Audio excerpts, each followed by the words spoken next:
Good morning. My name is Keith Ivory Millner. I am the chair-elect for the 100 Black Men of Atlanta.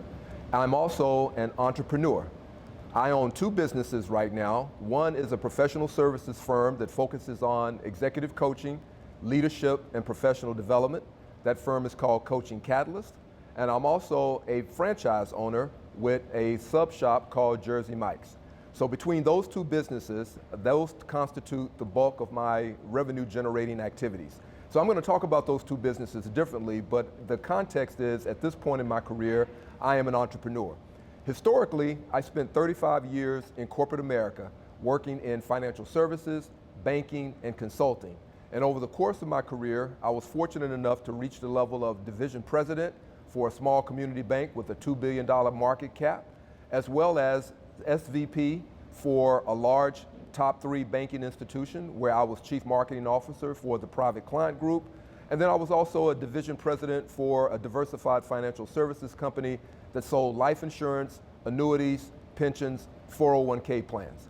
So I learned a lot about how to be a leader, how to manage a P&L, how to do strategy, and most importantly, how to recruit, retain, and develop people. Because no matter what position you're in, no matter what your profession, you either have to deal with people as customers or you have to deal with people as employees. You have to deal with people to help you support and deliver your services, as well as to be able to help you grow your businesses.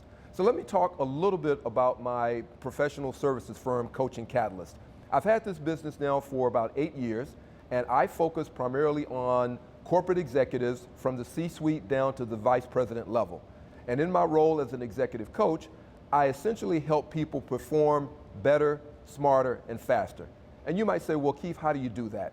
Well, there are a number of different models that I use, but fundamentally, I serve as an advisor. I help people understand where their development needs are. I bring additional resources to bear. I help them think through their careers, think through their current positions, and bring additional level of awareness to their leadership, where they're strong, where they're weak, their communication styles, their ability to deal with conflict, and their negotiation strategies. And in that capacity, I ultimately help them become more effective and efficient leaders. My customers include Fortune 100 companies, as well as large nonprofits. And then I also do some pro bono work with individuals that want to grow and become professionals and become better professionals. My franchise business, my partners and I have the development rights for the city of Atlanta. So we have a multi-store agreement with the franchisor. Right now we have 1 store open. We employ 20 people. The market cap for this business is in the $3 million range, but as we continue to open additional stores, that will go up proportionately. By the end of 2022, we will have 5 stores open, all in the metro Atlanta area, and we will be employing in excess of 100 people. It gives me great pleasure, as well as my partners, to be in a position to employ people, particularly African Americans, and to have an opportunity to show them how to become not only entrepreneurs, but also how to become very effective leaders and very effective employees. One of our unique value propositions in our company is that we pour in, we give a lot back in addition to just a very competitive salary. We share our expertise, we share our knowledge, and we share the experiences that have gotten us to this point to being able to be franchise owners. From a community standpoint, as I mentioned, I am the chair-elect for the Atlanta 100, but I also serve on a number of other nonprofit boards. One in particular is On Board, which is an organization that focuses on identifying and developing women for executive level positions and board positions.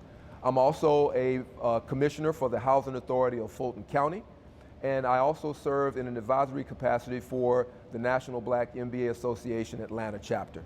So between those 3 organizations, that's where I give back to the community. From a mentoring standpoint, I have 2 individuals that I'm working with, a Best Academy student, a teenager, as well as an emerging member, and I get a tremendous amount of satisfaction and enjoyment from working with both these young men. The perspectives that they have, their attitudes, their intelligence, their curiosity really energizes me. We engage in a lot of conversations about everything from the social issues that are going on in the world today to career options to just some of the challenges and opportunities they face at their particular point in their career. It is very, very fulfilling work. I learn a lot from them, and hopefully they learn a lot from me. And it's really one of the highlights of my week and my month when I have the opportunity to engage with them individually. And in those two relationships, I really receive more than I give. Both young men are very, very intelligent. They're very ambitious. They're very curious. And we have a lot of very interesting conversations and debates about things that are going on in the world. I really, really get energized by their perspective. Obviously, they are of different generations than I am, so I learn so much from those young men, and hopefully they learn a lot from me. So that's my story. I'm very blessed to be in the position that I'm in, very happy to be able to serve and give back to the 100 and give back to the greater Atlanta community.